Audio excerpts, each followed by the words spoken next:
Cette vidéo est tournée en featuring avec tous les oiseaux du jardin.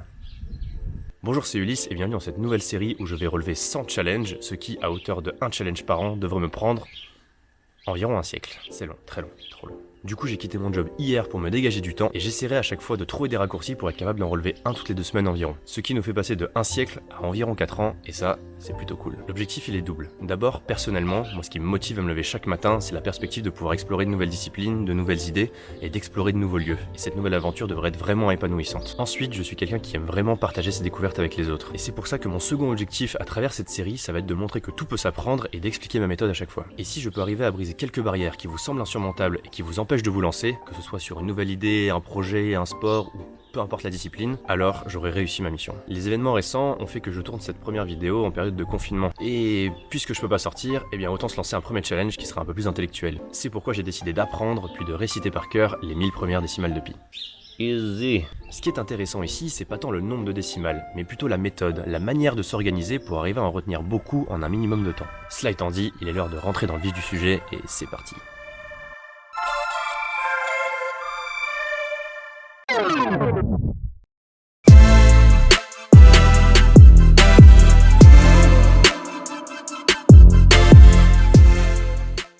Pour commencer, 1000 décimales, c'est beaucoup. Surtout pour moi, qui n'a pas particulièrement une très bonne mémoire.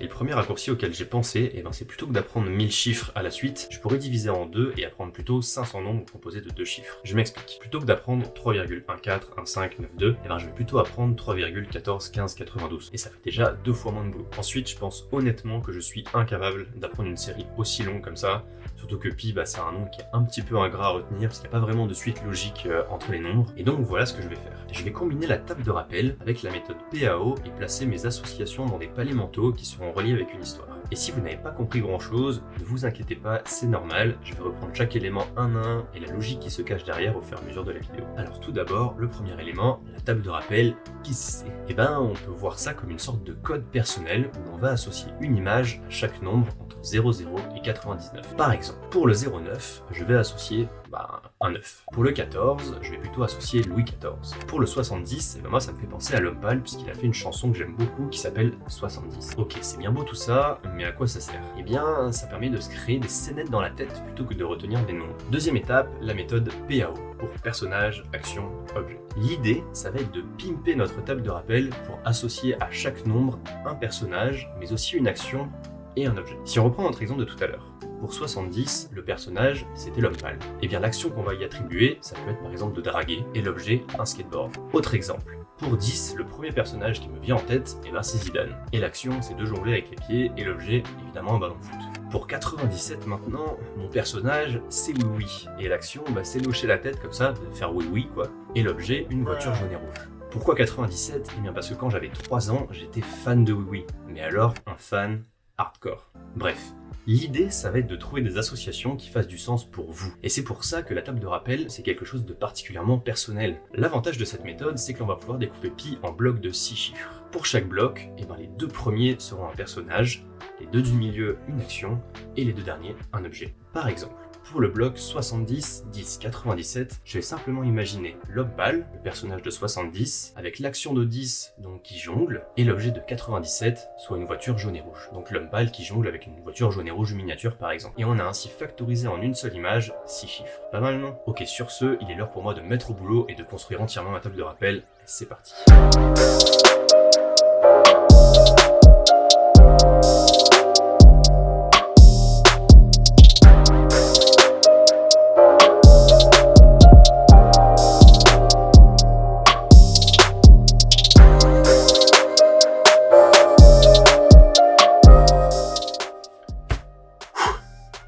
J'ai terminé. C'est vraiment génial cette table et je vous conseille vraiment de vous en construire une même si vous n'en avez rien à faire d'apprendre pi. En fait, on pourrait même apprendre ça au primaire tellement ça peut être utile pendant les études. Je m'explique. Vous pouvez par exemple retenir n'importe quelle date, même avec le mois, en une seule association. Autre exemple qui va peut-être plus vous convaincre. Imaginez que quelqu'un vous plaît, vous êtes à une soirée et cette personne finit par vous donner son numéro de téléphone. soit 10 chiffres. Et ben, vous avez qu'à imaginer un premier bloc de 6 chiffres avec un personnage qui fait une action et un objet, et un deuxième bloc de 4 avec un personnage seulement et une action. Et en seulement 2 petites images, vous allez pouvoir retenir son numéro en 5 secondes et vous en souvenir tout le reste de la soirée. Bon, revenons à nos moutons. Maintenant, appliquons ça à pi. Si on divise 1000 décimales par 6, ça nous fait environ 167 blocs de 6 chiffres et donc seulement 167 images à retenir. Chaque image sera évidemment un personnage qui fera une action avec un objet. Le premier bloc de 6, c'est donc 3,141592, ce qui nous donne, dans ma table de rappel, Louis XIV qui fait un drop avec un vibromasseur. Pourquoi pas, après tout. J'avais un méga épi, c'est pas grave, au pire on le laisse et puis ce sera marrant. Et on va continuer comme ça, ainsi de suite. Je vais donc découper pi en 167 blocs et faire toutes les associations, ce qui représentera au total 1002 décimales.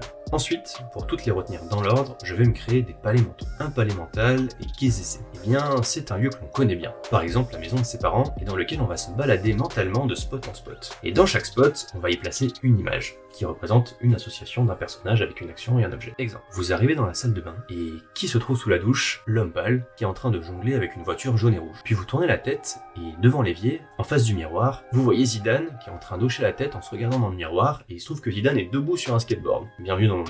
Qu'est-ce qui vient de se passer ? Eh bien, vous avez placé dans la salle de bain 2 blocs, à savoir dans la douche, l'homme pâle 70 qui jongle 10 avec la voiture jaune et rouge 97, et devant l'évier, le bloc 10, 97, 70 pour Zidane qui hoche la tête 97 en étant debout sur un skateboard 70. Ok, ça commence à prendre forme, mais nouveau problème, j'ai un sens de l'orientation absolument catastrophique. Et je risque vraiment de me perdre dans l'ordre des images. C'est pour ça que je vais me rajouter une petite règle qui paye pas de mine comme ça, mais qui est vraiment efficace, c'est que dans tous les palais mentaux dans lesquels je me baladerai, eh ben je longerai toujours le mur de droite pour n'avoir qu'une seule logique à suivre et pas me perdre. Voilà, maintenant que le travail préliminaire est terminé, il est temps d'apprendre, et pour ça il n'y a pas trop de secrets, il va falloir répéter, et répéter, et répéter. Et c'est parti.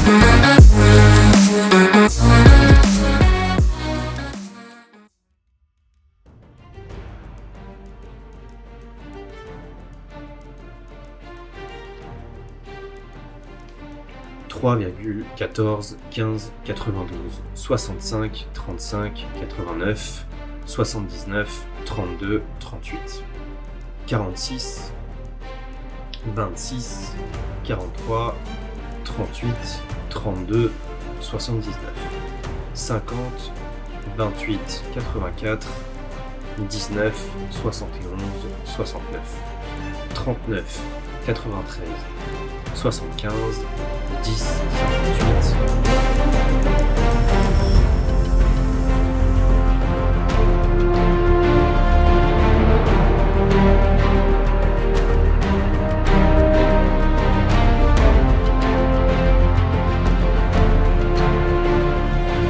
20 19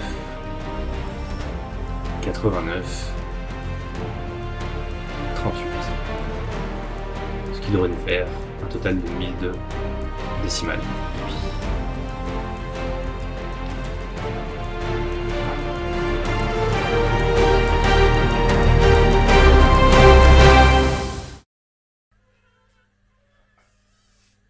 Ah, vous êtes là? Salut, ça fait longtemps.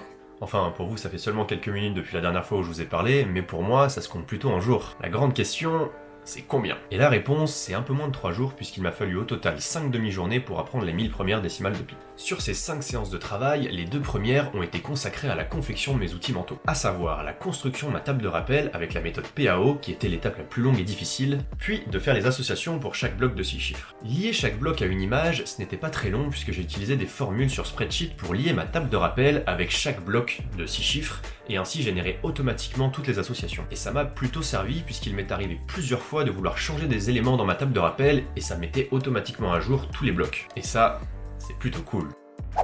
Voilà pour les 2 premières séances de travail, et à ce stade, je n'avais encore aucune décimale en tête. Il m'a fallu ensuite 3 séances supplémentaires pour toutes les apprendre. Sur la première, j'en ai mémorisé 300. Je suis monté à 750 à la fin de la seconde, et j'ai terminé en passant pas mal de temps à répéter à la dernière. Pour être tout à fait honnête avec vous, j'étais choqué de l'efficacité de la méthode, puisqu'avant de commencer à les apprendre, je pensais que ça me durerait environ 10 jours à hauteur de 100 décimales par jour. J'avais pas mal de préjugés et à la fin, j'étais plutôt sur une vitesse de croisière de 100 décimales apprises par heure. Et si vous connaissez des étudiants, je sais pas moi, qui sont en médecine, à Sciences Po ou en droit, mais pas que, eh ben partagez-leur cette vidéo parce que ça pourrait leur faire gagner un temps fou durant leurs études. Bon, j'imagine que certains d'entre vous n'ont pas été totalement convaincus sur le timelapse de la démonstration.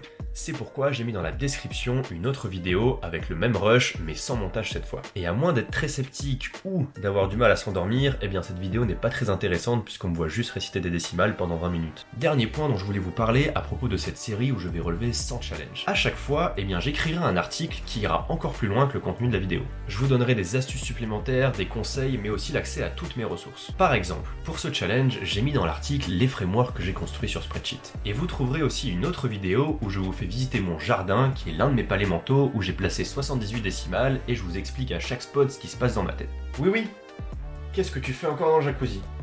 Allez, sors de là, ça suffit, et pose cette chaussure. Je me suis encore perdu. Ces articles seront envoyés dans une newsletter à la fin de chaque challenge et l'accès sera payant pour 5 € par mois. C'est notamment comme cela que je prévois de vivre de cette nouvelle aventure, et pour le prix d'une pinte par mois, vous accéderez à du contenu exclusif, mais aussi à l'archive de tous mes challenges, et enfin vous rejoindrez une communauté de gens qui cherchent toujours à se dépasser et à apprendre de nouvelles choses. J'ai mis le premier article Apprendre 1000 décimales de pi en accès gratuit pour que vous puissiez voir à quoi ça ressemble. Le lien est dans la description et je vous invite à aller le lire si vous voulez aller plus loin. Voilà, pour être certain de ne pas louper les prochains challenges, abonnez-vous que ce soit à la newsletter ou simplement à cette chaîne, c'est gratuit et ce sera déjà génial pour moi, et balancez-moi un maximum de challenges en commentaire, je relèverai l'un d'entre eux dans le prochain épisode. Sur ce, portez-vous bien pendant cette période de confinement, et quant à moi je vous dis à très vite pour un nouveau challenge.